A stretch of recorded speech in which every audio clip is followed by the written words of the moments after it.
Você é velha demais para cuidar dos meus filhos. Precisamos de alguém mais jovem e competente. Sem pestanejar ou sequer tirar os olhos do celular, minha filha Danica me disse isso. Eu tinha uma cesta de roupas de bebê limpas e dobradas nas mãos enquanto estava na cozinha dela. Ela proferiu a frase como se fosse uma decisão de negócios, e eu estava secando as mãos depois de terminar o almoço para os meus netos. Talvez fosse para ela. Demorei um pouco para responder. Não consegui. Parecia que alguém tinha amarrado um fio em volta do meu pescoço e o puxado com força. Olhei para minha filha, a mesma criança que eu embalava para dormir durante as tempestades, a mesma que me apoiou durante um divórcio difícil e as despesas da faculdade, a mesma que um dia se agarrou ao meu braço e implorou para que eu não a deixasse na creche. Ela se recusou a sequer me olhar nos olhos. Em vez disso, olhou-me com indiferença antes de acrescentar: não é nada pessoal. Você foi fantástica, mas Liam e eu achamos que está na hora de mudar, não acha? Sorri, o tipo de sorriso que eu havia aprendido a ter ao longo dos anos, compreensivo, cortês e imperceptível. Claro que entendo, eu disse.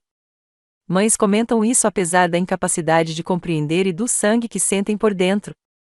Senti algo se quebrar dentro de mim ao voltar para o meu quarto, que agora era obviamente a casa deles, e não a nossa. Foi uma transição suave, como uma porta se fechando em uma parte da minha alma que eu não sabia que ainda estava aberta, sem um estalo alto, grito ou soluço. Conte-nos de onde você está assistindo na seção de comentários antes de começarmos. Para histórias mais impactantes, lembre-se de curtir, compartilhar e se inscrever. A babá eletrônica ainda estava no meu criado mudo, e fiquei acordada na cama até mais tarde naquela noite, admirando seu brilho suave. Eu já tinha colocado a ela na cama e me esqueci de desligá-la. O quarto estava repleto do som regular, sereno e seguro de sua respiração suave. Apenas algumas horas antes, eu me lembrava de tê-la cantado para dormir. Aparentemente, porém, isso foi insuficiente. Aparentemente, eu fui insuficiente. A escolha de palavras de Danica não foi a única coisa. O tom era gélido, desdenhoso e definitivo. Você está velho demais para ser babá. Como uma caixa de leite estragada. Como se 64 anos de amor, paciência e conhecimento não fossem mais relevantes. É engraçado como os papéis mudam tão rápido. Num momento você os apoia em momentos de desilusão e pesadelos, e no outro eles te descartam como se fossem móveis da temporada anterior. Eu queria poder dizer que me defendi, que revidei e que mandei ela adiar o turno, mas não o fiz, porque não é assim que funciona o sofrimento do próprio filho. Não explode. Ele se alastra. Esperei até que houvesse silêncio na casa. Então, por necessidade e não por raiva, abri meu laptop e comecei a navegar pelos anúncios de aluguel. Eu não podia ficar ali onde ninguém mais pudesse me ver, porque algo havia mudado em mim. Eu não sabia o que ia acontecer naquele momento. Não fazia ideia de que encontraria um bilhete de loteria perdido. Não fazia ideia de que pegaria um avião para um novo país e começaria uma nova vida. Além disso, não fazia ideia de que um dia minha filha me ligaria em pânico, apenas para ouvir a voz do meu advogado do outro lado da linha. No entanto, o insulto que acabou se tornando meu momento crucial, a pausa antes da reconstrução, foi aquele dia silencioso na cozinha. Porque basta um momento de rejeição, depois de uma vida inteira de doação, para entender que você merece reivindicar algo para si. Eu acreditava que estávamos contentes, ou pelo menos tranquilos, até que tudo desmoronou. Reduzi a casa da nossa antiga família e me mudei para o apartamento de hóspedes na casa recém-adquirida da Danica, 3 anos atrás, quando meu marido Alan morreu de um ataque cardíaco grave. Naturalmente, ela disse que me queria por perto e que queria que as crianças crescessem com a avó. Ela me disse: "Faz sentido, mãe", enquanto olhava as plantas. Além disso, você vai nos ajudar muito com os cuidados com as crianças. Ela também estava certa. Fazia sentido na época. As manhãs eram meu momento favorito do dia naquela época. Eu acordava cedo e ia para a cozinha antes que qualquer outra pessoa na casa acordasse. Eu esquentava o café da manhã favorito da Ela, dobrava as meias pequenas do Noah e preparava meu café especial de baunilha. A sensação de ser querido e a serenidade do amanhecer me trouxeram uma sensação de calma que eu não sentia desde a morte de Alan. Nossas rotinas matinais eram adoradas pelas crianças. Em seu pijama de super-herói, Noah descia furtivamente o corredor, puxando seu cobertor atrás de si como uma capa. Vovó, podemos fazer caras de panqueca? Ele sussurrava, tentando não acordar os pais. Toda vez, eu dizia sim. Sempre. Danica ficou grata. Às vezes, ela chegava em casa atrasada do trabalho e me encontrava lendo para as crianças quando elas ainda estavam de pijama. Ela sorria enquanto se encostava no batente da porta. Comentava: "Você é uma salva-vidas, mãe. Sinceramente, não sei como me viraria sem você."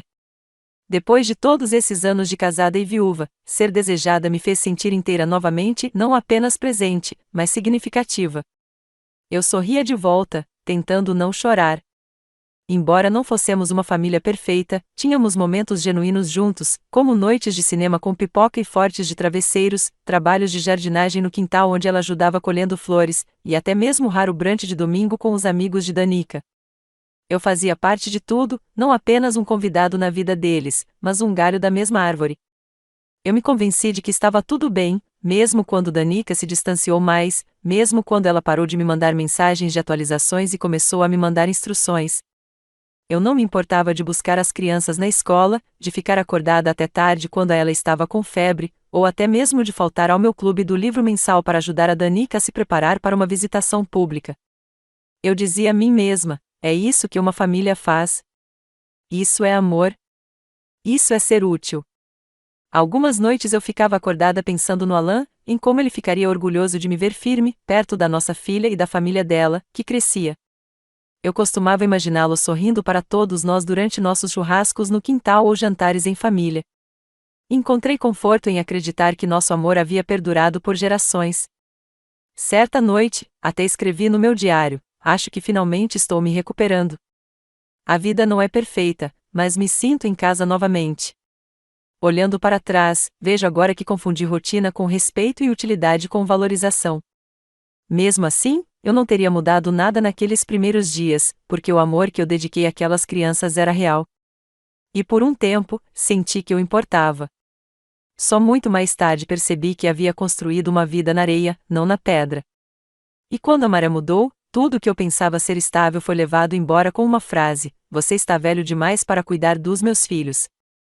Mas antes que a tempestade chegasse, eu realmente acreditava ter encontrado paz no lar que ajudei a manter, o lar ao qual eu pensava pertencer. Eu acreditava que minha filha me via como mais do que uma conveniência.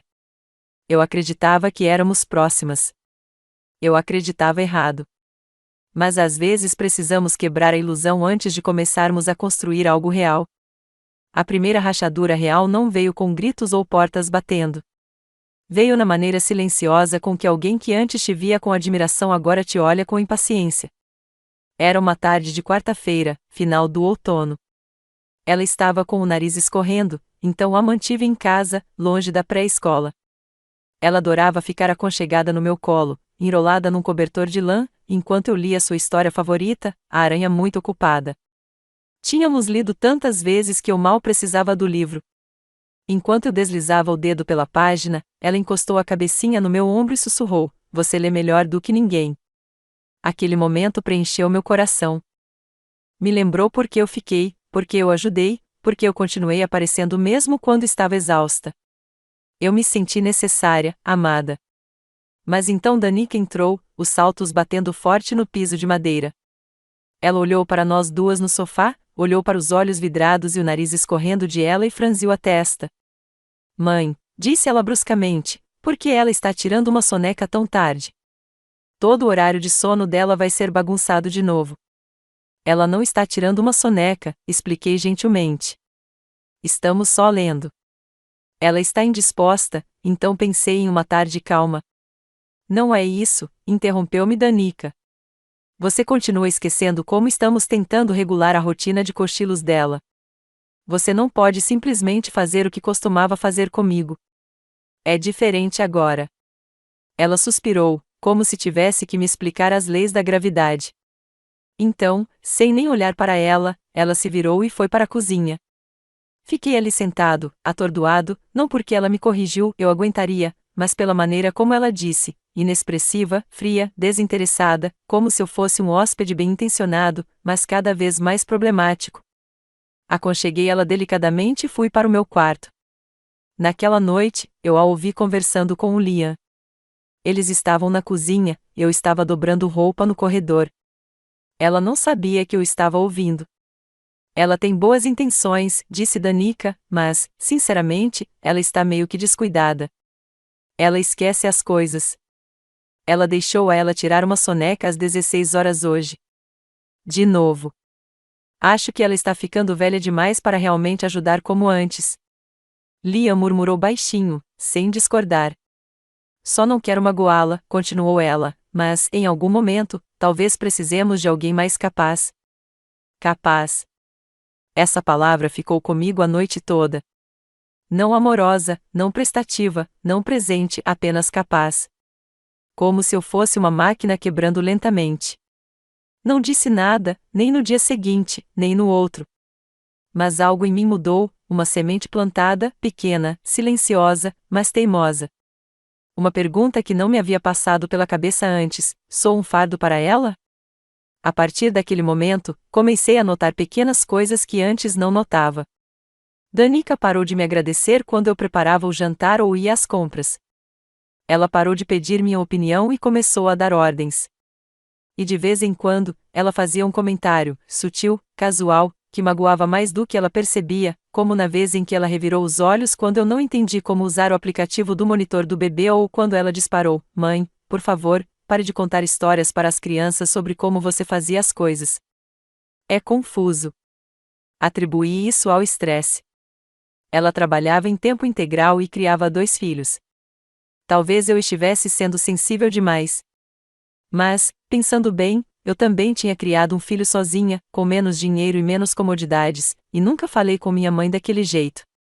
Naquela tarde com ela, a maneira como Danica me corrigiu como se eu fosse a empregada em vez da mãe dela, esse foi o primeiro sinal de alerta. Não um grito, nem uma briga, apenas um olhar, um tom de voz e uma palavra: capaz. Foi o momento em que parei de me sentir parte da família e comecei a me sentir como um móvel. Depois daquele primeiro sinal de alerta, comecei a perceber as maneiras sutis com que eu estava sendo apagado, não com crueldade ou confronto, mas pela ausência de gentileza, de inclusão, de reconhecimento. Tudo começou com o calendário. Eu costumava ser quem acompanhava os treinos de futebol do Noah e os dias de arte da Ela na pré-escola. Danica e eu sincronizávamos nossas agendas, ela me encaminhava seus compromissos, e eu me certificava de que as crianças estivessem prontas, vestidas, alimentadas e amadas. Certa manhã, passei pelo quadro de avisos da cozinha e notei que um tablet digital elegante havia substituído o antigo de cortiça. Ele estava codificado por cores, trancado e pendurado fora do alcance. Perguntei: "Você se importaria de me mostrar como usá-lo para que eu possa acompanhar?" Danica não tirou os olhos do laptop. "Está tudo bem, mãe. Agora resolvemos. Agora resolvemos." Eu disse a mim mesma que não era para machucar, que talvez ela só estivesse tentando agilizar as coisas, mas a mensagem era clara: você não é mais necessária. Aí chegou a babá. Ela era jovem, alegre e, para ser justa, boa com as crianças. Mas não fui avisada. Simplesmente entrei na sala certa manhã e lá estava ela, brincando com a ela no tapete. Danica desceu e disse: "Ah, esqueci de te contar. Esta é a Rissa. Ela só está aqui para ajudar um pouquinho." "Ajudar com o quê?" perguntei, forçando um sorriso. "Só pegar e deixar, talvez algumas tardes. Achamos que isso poderia te dar um descanso." Uma pausa. Eu não tinha pedido uma. Eu não queria uma pausa. Eu queria ser incluída. Mesmo assim, engoli meu orgulho e me ofereci para ensinar a Rissa a rotina de dormir da ela. Danica me interrompeu. "Ela é profissional, mãe. Deixe ela descobrir." Aquela doeu mais do que eu deixei transparecer. De repente, meus dias ficaram estranhamente tranquilos, sem mais buscas na escola, sem mais lanches para preparar. Eu ainda morava sob o teto deles, mas não fazia mais parte do ritmo diário da casa. Eu era um hóspede em uma vida que eu costumava ajudar a moldar. Então, num sábado, Danica organizou um churrasco no quintal. Suas amigas chegaram com vestidos de linho e sorrisos polidos, bebendo vinho enquanto seus filhos corriam soltos. Eu estava na cozinha preparando lanches extras, algo que eu sempre fazia, quando Danica apareceu. Você não precisa fazer isso, disse ela, despreocupadamente. A Rissa está cuidando da comida. Eu não me importo, respondi. Eu sei como Noah pode ser exigente. Ela consegue, repetiu, mais ríspida dessa vez. Então, sentei-me sozinha no pátio, enquanto a babá que eu nunca pedia servia comida para pessoas que eu não reconhecia, numa casa onde eu não me sentia mais bem-vinda. Até as crianças pareciam confusas. Por que você não vai me levar ao parque hoje, vovó? Perguntou Noah certa manhã. Eu não tinha uma boa resposta. Só uma mudança de planos, querida. Certa noite, arrumei a mesa para 4 pessoas, como sempre fazia. Danica olhou para mim e disse: "Ah, vamos jantar fora." A Rissa também vem. Você não precisa esperar acordada. Fiquei ali parada, segurando um prato, me perguntando como eu tinha me tornado invisível em uma casa onde antes eu mantinha tudo organizado. Não foi uma grande traição. Foi uma morte por 1000 pequenos cortes, lenta, educada e sufocante. Chega de agradecimentos, chega de papo furado, chega de inclusão. Eu ainda me fazia útil onde podia, organizando a despensa, lavando roupa, reabastecendo os dispensadores de sabão, mas meu papel havia mudado de avó para a sombra da casa. Até Liam, antes simpático e falante, começou a evitar contato visual. E Danica? Ela parecia ocupada demais, cansada demais, indiferente demais para notar que eu estava desaparecendo a cada dia. E quanto mais eu era empurrada para o limite, mais eu começava a questionar meu valor. Eu não estava com raiva. Eu estava de luto por um relacionamento que eu não sabia que já tinha acabado, de luto pela ilusão de que o amor significava permanência. Porque acontece que, às vezes, as pessoas a quem você dá a sua vida se esquecem de te manter na delas. Aconteceu numa tarde de domingo. Danica estava oferecendo um brunch de networking para alguns de seus colegas do ramo imobiliário, a maioria casais jovens, vestidos com roupas casuais e arejadas de grife, conversando sobre taxas de juros e imóveis para investimento como se estivessem conversando sobre o tempo. O quintal estava decorado com toalhas de mesa brancas imaculadas, um bar de mimosas e sanduíches tão pequenos que pareciam aperitivos para formigas.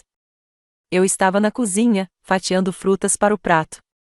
Não me pediram, mas imaginei que seria útil. Eu sempre fui prestativa. Danica entrou, já com aquele sorriso forçado e artificial que usava quando estava em seu habitat natural. "Ah", disse ela quando me viu. "Você está fazendo a fruta?" "Pensei em ajudar", respondi suavemente. "O buffet não trouxe nada." "Certo", disse ela, com um tom indecifrável. "Bem, mantenha a simplicidade. Nada muito bagunçado, ok?" Assenti. Alguns minutos depois, levei a bandeja para o pátio. As pessoas riam, bebiam champanhe, conversavam sobre viagens de esqui e listas de espera para creches. Reconheci alguns rostos, alguns dos colegas da Danica, outros de festas anteriores, nas quais eu costumava participar mais. Mas hoje, eu era apenas a mulher com as frutas. Coloquei a bandeja na mesa e dei um passo para trás. Foi então que, ao ouvir Danica, em pé com 2 mulheres elegantemente vestidas, taça de vinho na mão, gesticulando em minha direção com uma risada que cortava o ar. Ela é um doce, de verdade, mas trata cada reunião como se fosse 1995. Ela ainda acha que as pessoas querem salada de frutas e ovos recheados. As mulheres riram. Eu congelei. Uma delas olhou para mim e acenou educadamente, como se faz para alguém que não deveria ter ouvido o que acabou de ouvir. Virei e me voltei para dentro de casa, sentindo a queimação subir pelas minhas bochechas como um incêndio. Meus ouvidos zumbiam, minhas mãos tremiam. Eu não conseguia nem pousar a bandeja sem que ela batesse no balcão. Houve momentos antes em que Danica me ignorou, vezes em que falou com irritação ou me corrigiu na frente das crianças. Mas isso era diferente. Era humilhação. E era intencional. Não era só o que ela dizia. Era o tom, a crueldade natural por trás dele, o jeito como ela ria como se eu fosse uma relíquia, como se eu não pertencesse àquele lugar, como se eu não passasse de um eletrodoméstico ultrapassado ocupando espaço em sua vida perfeitamente organizada. Sentei-me na beira da cama na suíte de hóspedes, meu quarto, e fiquei olhando para a foto emoldurada no criado mudo. Era uma que Danica me dera anos atrás, uma versão mais jovem de si mesma, segurando o recém-nascido Noah no quarto do hospital. Eu estava de pé ao lado dela, sorrindo com orgulho, exaustão e admiração. Naquela época, ela me queria ao seu lado. Naquela época, eu fazia parte de algo. Peguei a foto, estudei-a e, pela primeira vez em muito tempo, não consegui reconhecer a mulher ao lado de Danica, a versão de mim que pensava que amor sempre significaria respeito. Bateram na porta, mas eu não atendi. Não podia, porque se atendesse, tinha medo de chorar. E eu não queria que Danica me visse chorar. Não mais. Naquela noite, depois que os convidados foram embora e o pátio foi varrido, ela enfiou a cabeça no meu quarto. Desculpe se eu disse algo antes que soou errado, disse ela. Ela não se desculpou pelo que disse, só para garantir que não soasse errado. Eu sei que você tem boas intenções, acrescentou, dando de ombros, mas às vezes menos é mais. Concordei. Claro. E foi nesse momento que algo mudou em mim, uma compreensão, lenta e constante. Eu havia me tornado um pano de fundo para a vida da minha filha, um cenário, um acessório, algo que poderia ser útil ou escondido dependendo da ocasião. Aquela risada, aquela risadinha zombeteira na frente das amigas, ficou comigo, não porque foi a coisa mais alta que ela já me disse, mas porque foi a mais clara. 3 dias depois do brunch, Danica entrou no meu quarto com um tom alegre demais para as palavras que ela estava prestes a dizer. Ei, mãe, podemos conversar um pouquinho? Eu estava dobrando roupa suja, combinando as meias do Noah, como sempre fazia. Olhei para cima e sorri, embora algo em mim imediatamente se preparasse. Ela sentou-se na beira da cama, cruzou as pernas e suspirou como se aquela fosse apenas mais uma conversa. Mas eu já era mãe há tempo suficiente para reconhecer o olhar dela. Ela estava tentando amenizar o golpe antes de desferi-lo. Então, ela começou, Liam e eu temos conversado e realmente apreciamos tudo o que você fez. De verdade. Lá estava. Agradecer. Aquela palavra começou a soar como um aviso, uma estratégia de saída educada disfarçada de gratidão. Ela continuou, só achamos que talvez seja a hora de você pensar em ter seu próprio espaço novamente, um lugar que seja realmente seu.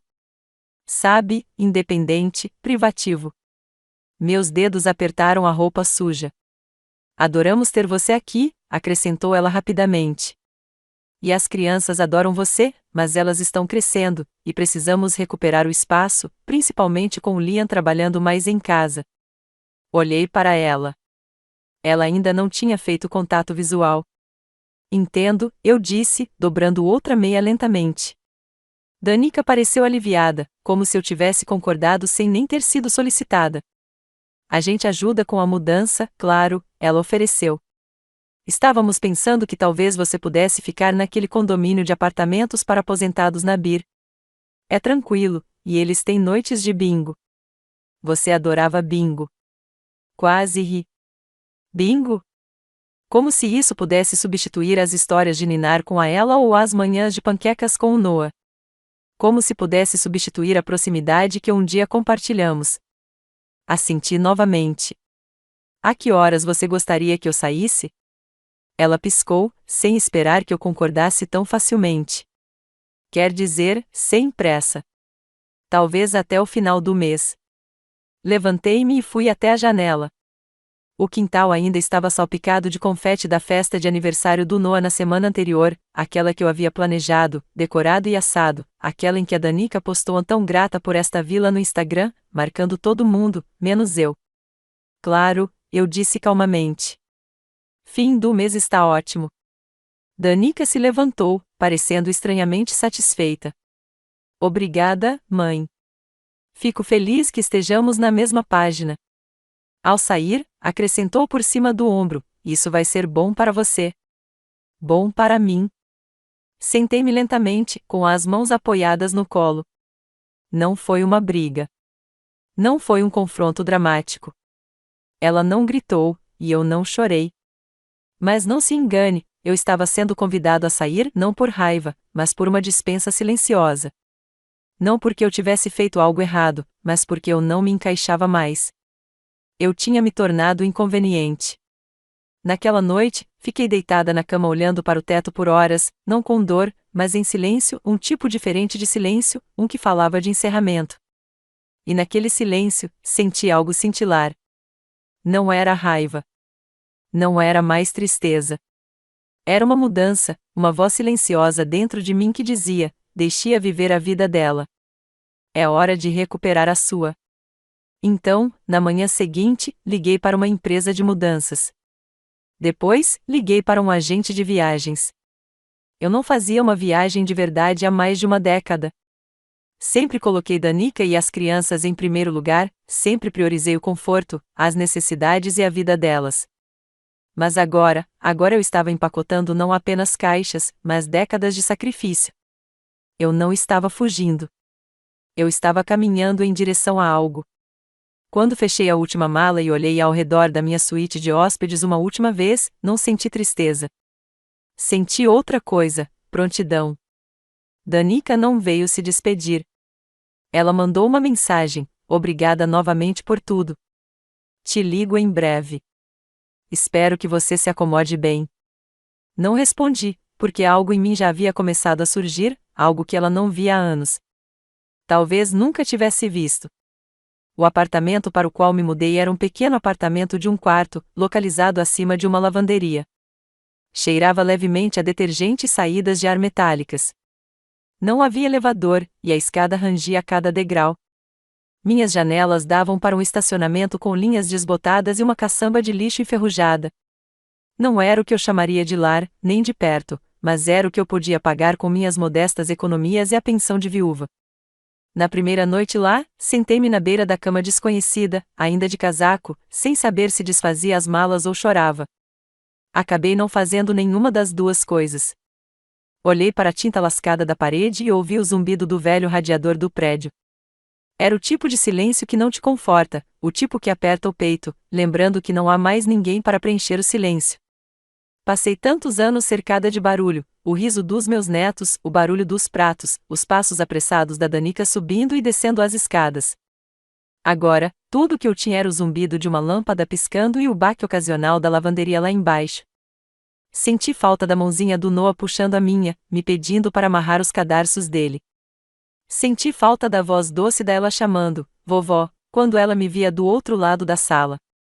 Senti falta até da voz da Danica, rápida e ríspida, sim, mas familiar. Eu não estava com raiva ainda. Eu estava apenas perdida. Tentei manter uma rotina. É o que os livros dizem, mantenha a estrutura. Então, acordei às 6, fiz café e dei umas caminhadas curtas. Passeei pelos corredores do supermercado lentamente, lendo cada rótulo só para preencher o tempo. Colhi maçãs das quais não precisava e observei casais fazendo compras juntos, rindo dos planos para o jantar ou comparando molhos para macarrão. Ninguém me notou. Certa vez, uma caixa me chamou de a senhora sem olhar para cima. Em outra ocasião, um homem estendeu a mão para pegar uma lata de sopa e nem pediu licença. Era como se eu tivesse me tornado translúcida, ainda ali, mas quase invisível. Fui para casa e abri a caixa com a inscrição a fotos. Lá dentro, havia décadas de memórias, meu casamento com Alain, a festa de 5 anos da Danica, uma foto minha de maiô no lago, jovem, bronzeada, cheia de vida. Fiquei olhando para aquela mulher por um longo tempo. Para onde ela tinha ido? Eu não tinha perdido apenas meu lugar na casa de Danica. Eu tinha perdido minha identidade. Durante anos, fui mãe, depois avó. Agora eu era apenas Margot, sozinha, aos 64 anos, desempregada, desnecessária. Liguei para Danica uma vez, só uma vez, cerca de uma semana depois da mudança. Ela não atendeu. Deixei uma mensagem de voz dizendo que esperava que as crianças estivessem bem e que sentia saudades delas. Nenhuma resposta, nem mesmo uma mensagem. Chorei naquela noite, não um choro suave, mas um soluço profundo e gutural que me deixou sem fôlego, o tipo de choro que parece luto, porque eu não estava apenas com saudades dos meus netos. Eu estava de luto pela perda de uma filha que não me queria mais por perto. Esse foi o meu fundo do poço, sentar sozinha em um apartamento escuro, com o jantar intocado, mensagens de voz sem resposta, imaginando como passei de histórias de ninar e recitais de balé para isso, o fantasma de uma mulher que um dia manteve todos juntos. Comecei a questionar tudo. Será que eu tinha falhado como mãe? Será que eu era muito autoritária, muito presente, pouco presente? Mas a verdade é que eu tinha simplesmente sido superada, ou pior, descartada. E naquele momento desolado, naquele momento desesperador e avassalador de isolamento total, algo inesperado aconteceu. Olhei ao redor e percebi que ninguém viria me salvar, nem Danica, nem as crianças, nem Alan, cuja ausência eu ainda sentia como um membro fantasma. Agora era só eu. E nessa percepção, por mais amarga e brutal que fosse, surgiu um ínfimo lampejo de força. Porque se ninguém ia lutar por mim, talvez fosse hora de eu começar a lutar por mim mesma. Era uma tarde de quinta-feira quando aconteceu, o tipo de dia que começa sem nenhuma promessa específica. O céu estava cinza, o apartamento estava frio e eu não tinha nada para fazer a não ser reorganizar caixas que eu deveria ter desempacotado 2 semanas antes. Havia uma caixa de sapatos surrada no fundo do meu armário, etiquetada com a Alan. Eu não tocava nela desde que me mudei. Puxei-a para baixo, sentei-me de pernas cruzadas no chão e abri a tampa lentamente. Lá dentro havia velhos cartões de felicitações, flores secas do nosso jantar de 30 anos e algumas polaroides desbotadas da nossa viagem para Montana, as últimas férias que tiramos juntos antes de seu coração parar. Abaixo daquelas fotos, havia algo que eu não me lembrava de ter guardado, um envelope, lacrado com fita adesiva, coberto de recibos e papéis antigos. Um canto estava marcado com minha letra, não jogue fora. Verifique mais tarde. Abri-o. De lá caiu um bilhete de loteria amassado. A princípio, quase ri. Alan costumava comprá-los no primeiro dia de cada mês, como um relógio. Era um ritual, não uma esperança, uma brincadeira inofensiva entre nós. Imagine só, ele dizia, agitando o bilhete como se fosse um bilhete dourado do Willy Wonka. Nós ganhamos muito, e eu compro uma casa na Toscana para você. Eu ria e dizia, eu me contentaria com uma máquina de lavar louça que não vazasse. Depois do funeral, lembro-me de encontrar aquele ingresso no porta-luvas. Devo tê-lo guardado neste envelope, com a intenção de conferir, e depois esqueci. Mas agora eu estava desesperado por algo para fazer, algo para sentir, até mesmo algo para sonhar, mesmo que fosse por 1 minuto. Peguei meu celular e pesquisei os números no Google, Powerball, 4 de fevereiro. Os números apareceram na tela, frios e silenciosos, 26, 37, 41, 55, 63, Powerball 18. Olhei para o bilhete. Depois olhei de novo. Então parei de respirar. Os números coincidiam todos eles. Reli-os 10 vezes, convencido de que estava errado, de que se tratava de um bilhete antigo que eu tinha lido errado ou de que eu estava olhando para o ano errado ou para a loteria errada. Mas não, lá estava, um bilhete premiado de 3,7 milhões de dólares, não reclamado, com vencimento em menos de 3 semanas. Minhas mãos tremiam. Pressionei as palmas das mãos contra o chão, minha respiração superficial e rápida. Por um momento, pensei que fosse desmaiar. Seria uma brincadeira? Será que o Alan, onde quer que estivesse, estaria me enviando um último presente? Parecia surreal, como se eu tivesse entrado em outra vida. Em um segundo, passei de uma mãe abandonada que morava em cima de uma lavanderia para uma mulher com a liberdade nas mãos. Mas não se tratava apenas de dinheiro. Era o significado. Porque naquele momento, percebi algo profundo, eu não estava presa. Eu não estava acabada. Eu ainda tinha escolhas. Eu ainda tinha valor. E eu tinha algo que Danica jamais poderia tirar de mim, autonomia. Aquele ingresso não era só por dinheiro. Era uma mensagem do universo, do Alan, de Deus, de quem quer que estivesse me observando quando eu estava sentada naquele chão, chorando, poucos dias antes.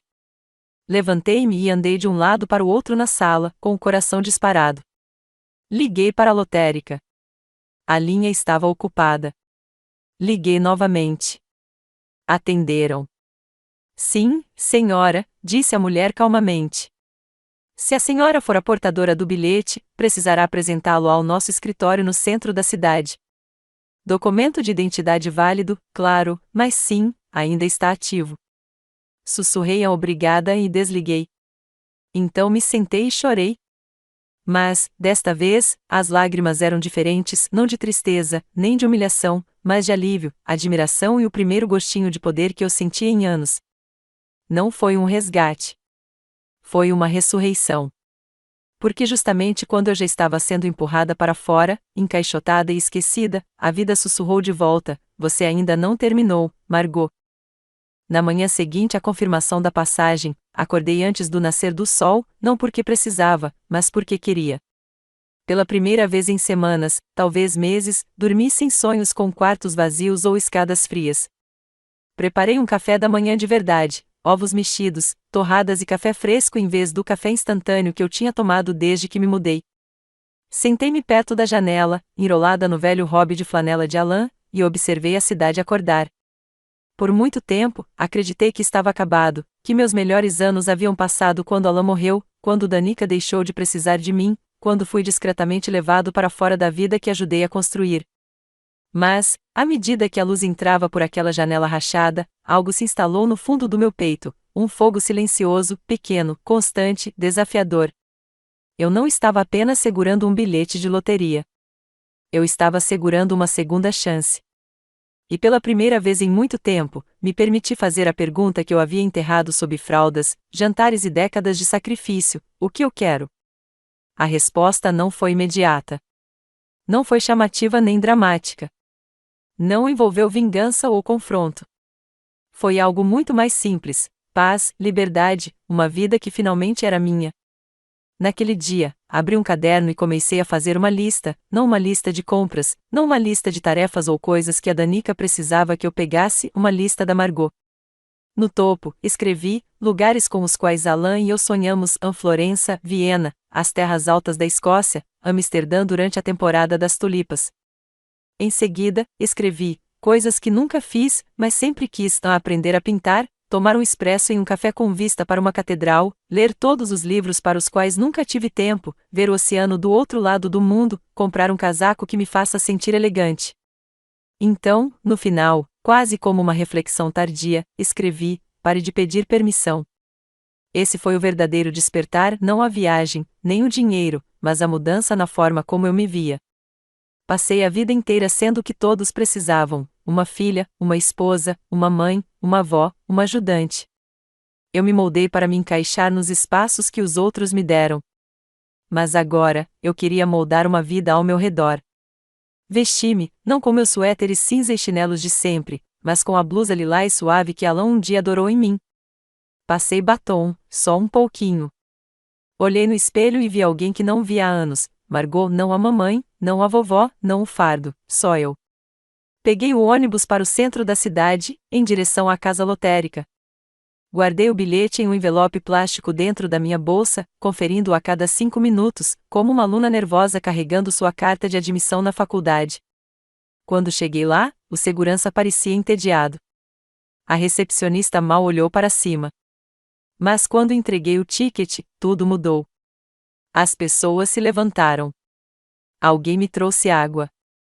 Fui conduzido a uma sala privativa, onde me pediram para assinar documentos, mostrar identidade e responder a uma enxurrada de perguntas jurídicas. Disseram-me que eu poderia reivindicar o valor integral em parcelas anuais ou de uma só vez. Escolhi a única parcela, discretamente, sem pensar duas vezes.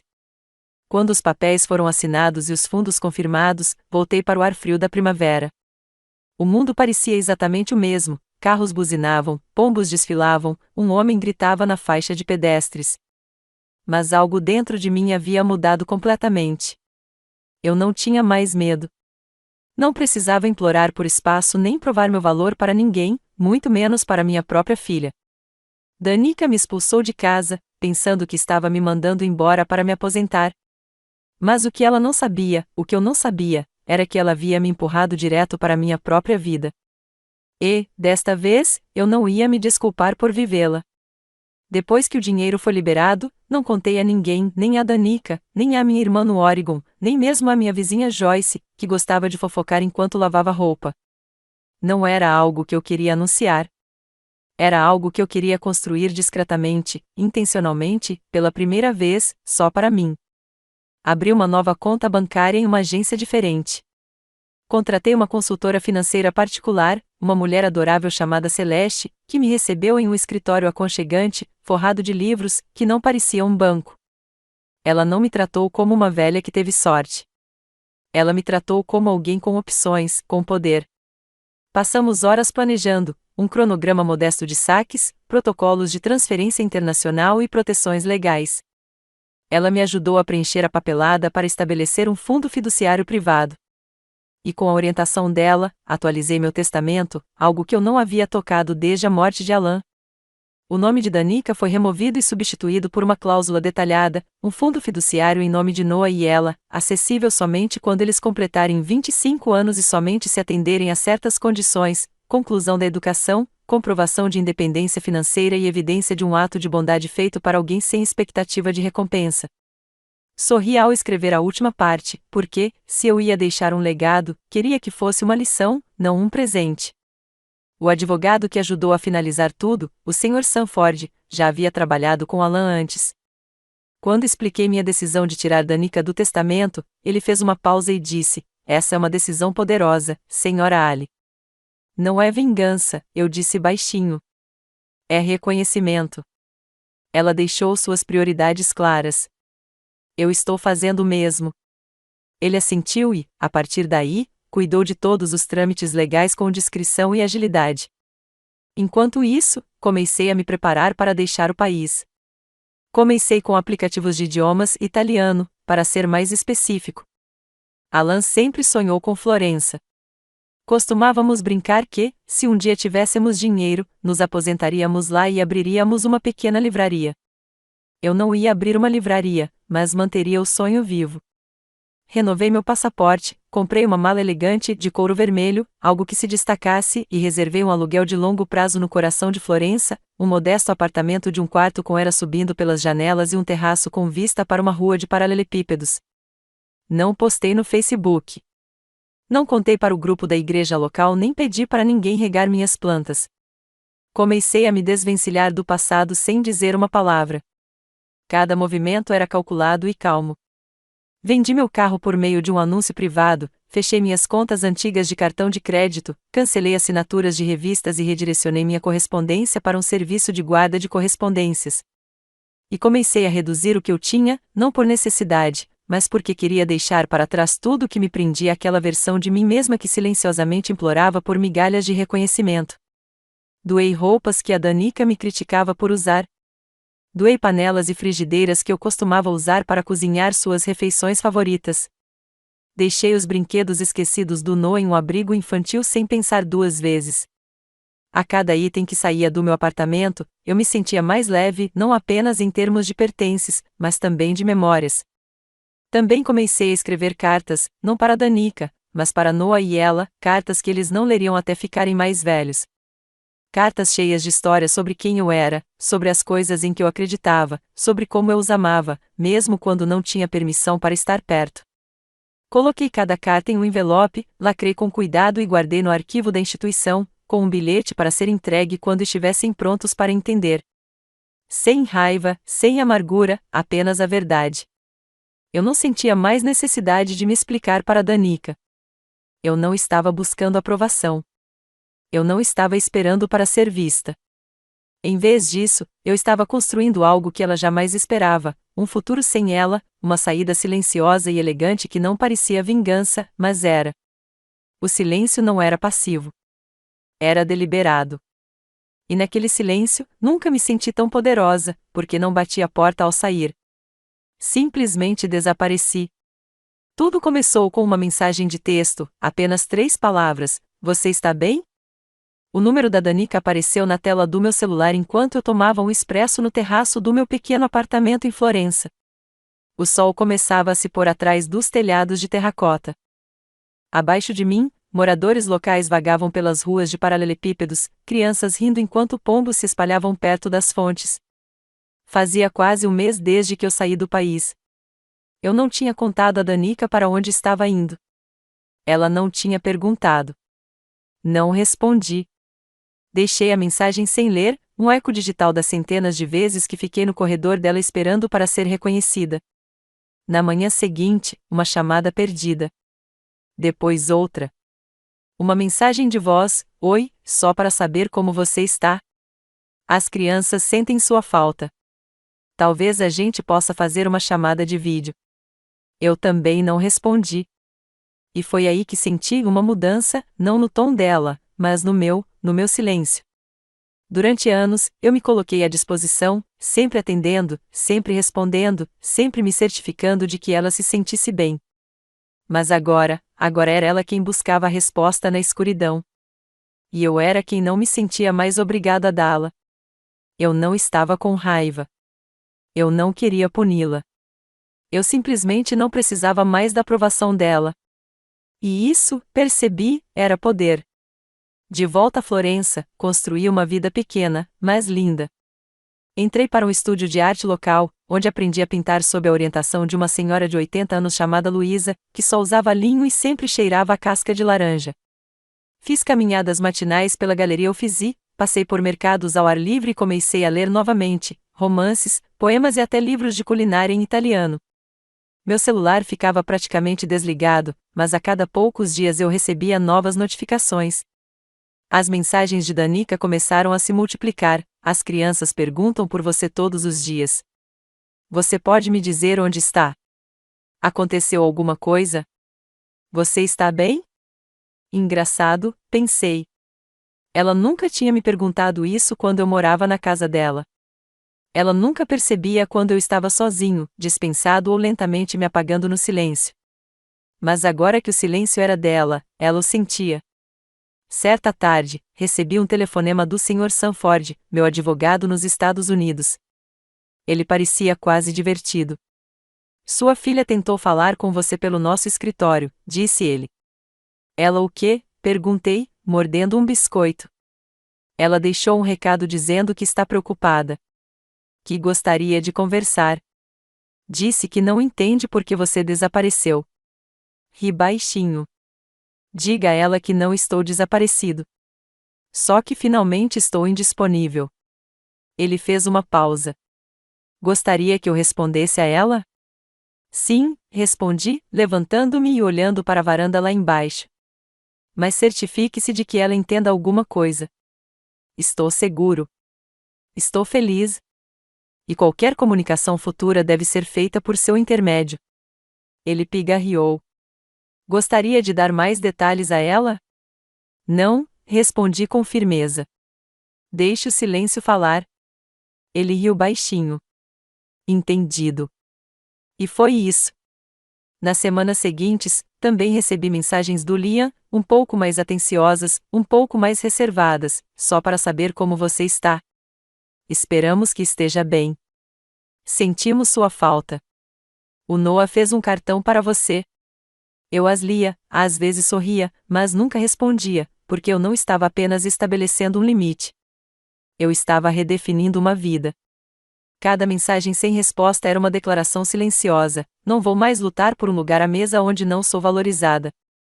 Eu havia construído minha identidade em torno de ser necessária, útil, disponível. Mas agora, eu estava aprendendo a ser completa sem isso. E Danica, pela primeira vez em sua vida adulta, percebeu que eu não era uma presença permanente. Eu não era apenas a mãe. Eu era Margot, uma mulher com seu próprio fôlego, sua própria alegria, seu próprio ritmo e agora sua própria liberdade. Ela não conseguia mais me atingir com culpa. Ela não conseguia mais me definir com pena. E quanto mais ela se aproximava, mais eu sentia a balança pender. A mulher que um dia decidiu que eu era velho demais para ajudar, agora não tinha ideia de como me atingir. Esse é o tipo de poder silencioso que eles nunca esperam chegar. Era final de maio quando Danica finalmente cruzou a linha. E foi aí que eu soube que o momento havia chegado. Eu tinha acabado de voltar de um fim de semana no interior da Itália. Passei 3 dias em uma casa de campo na encosta, pintando campos de lavanda e bebendo vinho feito por um fazendeiro local que não falava uma palavra de inglês, mas entendia a linguagem da alegria. Quando voltei para Florença, abri meu celular pela primeira vez em dias. Havia mais de uma dúzia de novas mensagens da Danica. A última dizia: liguei para um advogado. Você não pode simplesmente desaparecer assim, mãe. precisamos conversar sobre o seu patrimônio. Isso não é justo. Lá estava, a frase que dizia tudo o que ela não tinha dito antes. Não, você está bem? Não, sinto muito. Nem mesmo, sentimos sua falta. Apenas, precisamos conversar sobre sua propriedade. Fiquei pensando naquela mensagem por um longo tempo. Relia enquanto observava as sombras se moverem pelo meu piso de terracota.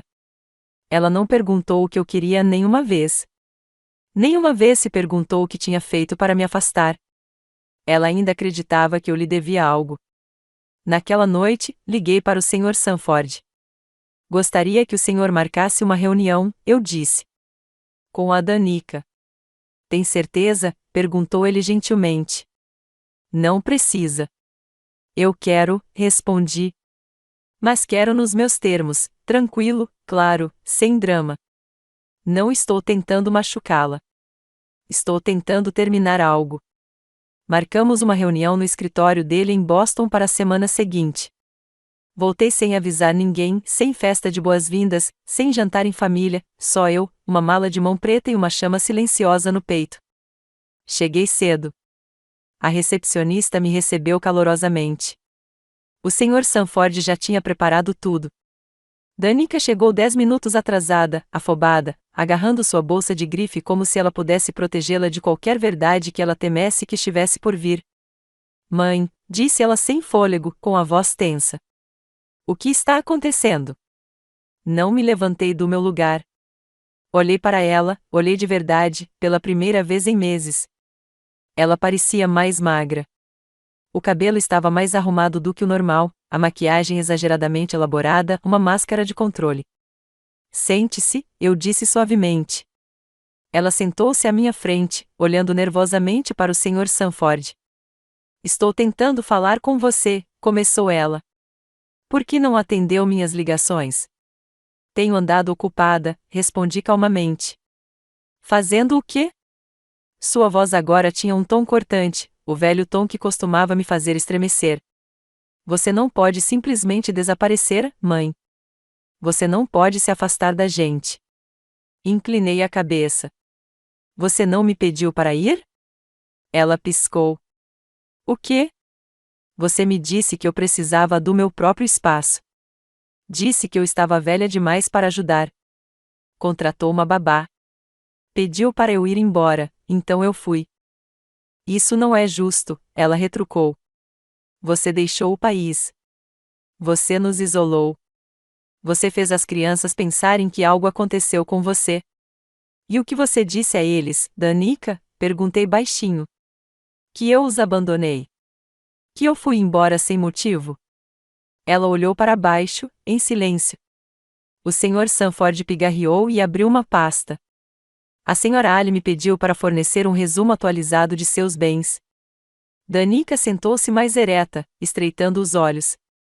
Sua mãe destinou a totalidade de seus bens a um fundo privado. Os beneficiários são Noah e ela, com cláusulas que garantem que os fundos só serão liberados sob condições muito específicas. Espera, disse Danica, com a voz embargada. Você está deixando tudo para as crianças e nada para você, terminei por ela. Não, nada para você. Ela piscou rapidamente. Por quê? Eu sou sua filha. Você era, eu disse gentilmente. Mas filhas não descartam suas mães como se fossem móveis. Elas não zombam delas, nem as minimizam, nem as exilam e esperam gratidão. O rosto de Danica endureceu, mas eu podia ver o tremor por baixo. Eu nunca quis dizer. Eu sei, eu disse, interrompendo-a, é isso que piora as coisas. Levantei-me, alisando a frente da minha blusa de linho. Não estou mais com raiva, acrescentei. Só finalmente vejo as coisas com clareza e escolhi a paz. O Sr. Sanford entregou-lhe uma cópia do fundo. Ela não tocou. Quando me virei para sair, ela sussurrou, então é isso. Parei na porta. É isso. Sem gritos, sem colapso, apenas clareza. E com isso, saí, não para puni-la, mas para me libertar. Danica não ligou por semanas depois daquela reunião. Nem uma única mensagem, nem mesmo uma resposta ao documento do espólio que o Sr. Sanford havia gentilmente colocado à sua frente. Pensei que talvez ela finalmente tivesse aceitado minha decisão. Mas, no fundo, eu conhecia minha filha. Ela não se rendeu. Ela calculou. Eu estava de volta a Florença quando a reviravolta final aconteceu. Eu estava desenhando no pátio de um convento transformado em escola de arte, desfrutando do ritmo tranquilo da minha nova vida, quando meu telefone vibrou. Um e-mail do Sr. Sanford. Assunto: urgente, tentativa de acesso à confiança. Abriu lentamente, meu coração já sabendo o que encontraria. Lá dentro, havia uma conta detalhada. Danica havia contatado o banco que supervisionava o fundo, alegando que eu havia feito as alterações sob coação emocional e solicitando uma revisão formal. Ela até sugeriu que eu poderia estar com problemas mentais, possivelmente em declínio cognitivo devido à idade, disse ela. Lá estava, o insulto final. Ela não conseguia me atingir emocionalmente. Ela não conseguia me culpar. Ela não conseguia me envergonhar. Então ela tentou apagar completamente a minha voz, reduzir-me a uma velha confusa que havia perdido o controle. Li a declaração 2 vezes e a encaminhei ao Sr. Sanford com uma única frase: vamos responder. A resposta foi rápida e devastadora, nada cruel, nada barulhenta, mas legalmente incontestável. O Sr. Sanford apresentou uma avaliação psicológica certificada que eu havia concluído proativamente semanas antes. Ela confirmou minha plena capacidade cognitiva, conduzida por um psiquiatra reconhecido pelo tribunal. Também enviamos um registro em papel de todas as decisões financeiras, assinadas, datadas e autenticadas em cartório. Aí veio o pior: as imagens de segurança. Celeste, minha consultora financeira, havia gravado nossas sessões para fins de conformidade. Em uma delas, eu estava explicando calmamente o motivo da exclusão de Danica do testamento. Quero proteger meu legado, eu disse. E quero investir em pessoas que entendam que o amor não é uma transação. Com as imagens, os registros médicos e os documentos legais em mãos, o banco respondeu com firmeza: o fundo permanece como está escrito. Qualquer tentativa de contestá-lo será tratada como fraude. Danica nunca respondeu àquela carta, mas o Sr. Sanford me encaminhou uma nota interna de seu advogado, inadvertidamente copiada em sua correspondência. O cliente está atordoado, esperava-se que intimidasse, não previu uma preparação tão completa. Recostei-me na cadeira e exalei lentamente. Pela primeira vez na vida, eu a havia superado, não por vingança, não com vozes elevadas, mas estando 10 passos à frente, silenciosa, firme e estratégica. Essa foi a reviravolta. A mãe que ela presumia ser frágil havia se tornado intocável, e não por causa do dinheiro, mas porque eu finalmente havia tirado o controle dela sobre mim. Naquela noite, sentei-me no meu terraço com uma taça de vinho, os sinos de Santa Croce tocando ao longe, e deixei a justiça me envolver como um cobertor quentinho. Danica tinha apostado na versão de mim que conhecia, a mulher que dizia sim mesmo quando estava quebrando, a mulher que dobrava a roupa em silêncio depois de ser humilhada no brunch. Mas aquela versão de mim não existia mais. Ela havia subestimado algo poderoso: uma mulher quieta não fica quieta para sempre. A verdadeira justiça não estava no fundo fiduciário nem na resposta do advogado. Estava no espaço que eu havia reivindicado, na dignidade que eu havia reconstruído, na paz que ninguém agora podia comprar ou destruir. Eu não precisava mais do pedido de desculpas dela. Não precisava das lágrimas dela, da culpa dela ou da repentina percepção do meu valor, porque eu já o havia recuperado. A justiça não veio em um tribunal. Veio em um momento de clareza completa e inabalável. Eu não precisava ser escolhida. Eu já havia me escolhido. Era uma terça-feira no início do outono quando a primeira carta chegou. Eu tinha acabado de voltar da Galeria Uffizi, onde passei a manhã estudando as delicadas letras da Primavera de Botticelli, traçando cada detalhe no meu caderno de esboços. O concierge me entregou um envelope creme com um sorriso perplexo. Da América, disse ele em um inglês com forte sotaque. Parece que veio com cuidado. Não havia endereço do remetente, apenas meu nome escrito com a letra inconfundivelmente irregular de uma criança. Levei-o para o meu apartamento, sentei-me à pequena mesa da cozinha e abri-o lentamente com uma faca de cozinha. Dentro havia um desenho, rabiscado a giz de cera, cheio de cores vibrantes e caóticas, uma casa vermelha com um sol amarelo no céu. 3 bonecos palito estavam em frente à casa, um alto, um médio e um com saia triangular e longos cabelos prateados. No topo, em letras maiúsculas azuis, sentimos sua falta, vovó. Assinado, Noah e ela. Minha garganta apertou enquanto eu traçava os pequenos corações que eles haviam desenhado acima de cada figura. Virei a página e encontrei um pequeno bilhete escrito com a letra cursiva elegante e reservada da Danica: Mãe, eu não contei a eles porque você foi embora. Eu só disse que você estava em uma grande aventura. Eles perguntam sobre você toda semana. Eu não tinha certeza se você queria notícias nossas, mas as crianças insistiram. Espero que isso chegue até você. Danica. Li 2 vezes, depois uma terceira. Não houve pedido de desculpas, nenhuma explicação, apenas uma esperança silenciosa. E pela primeira vez em muito tempo, algo dentro de mim se suavizou, não em relação a Danica, mas em relação aos pequenos que nunca deixaram de me amar. Naquela noite, sentei-me à minha escrivaninha e peguei a caixa de cartas que eu já havia escrito, aquelas destinadas ao futuro, para quando tivessem idade suficiente para entender. Peguei 2. Então, peguei uma folha de papel em branco. Querido Noah, recebi seu desenho hoje. Você é um artista e tanto. Gostei especialmente do cabelo prateado que você me deu, é muito fiel. Diga a ela que ainda me lembro da história favorita dela, a do coelho das botas amarelas. Prometo levar para ela uma versão especial em italiano um dia. Estou bem. Sinto mais falta de vocês dois do que vocês podem imaginar. Estou em um lugar cheio de cor, música e novas aventuras, exatamente como eu te contava histórias. Seja boazinha. Seja gentil. E saiba sempre, sempre, que sua avó te ama mais do que palavras podem expressar. Com carinho, vovó Margot. Anexei 2 pétalas de flores prensadas do jardim em frente ao meu prédio e as enviei pelo correio na manhã seguinte, endereçadas à escola deles.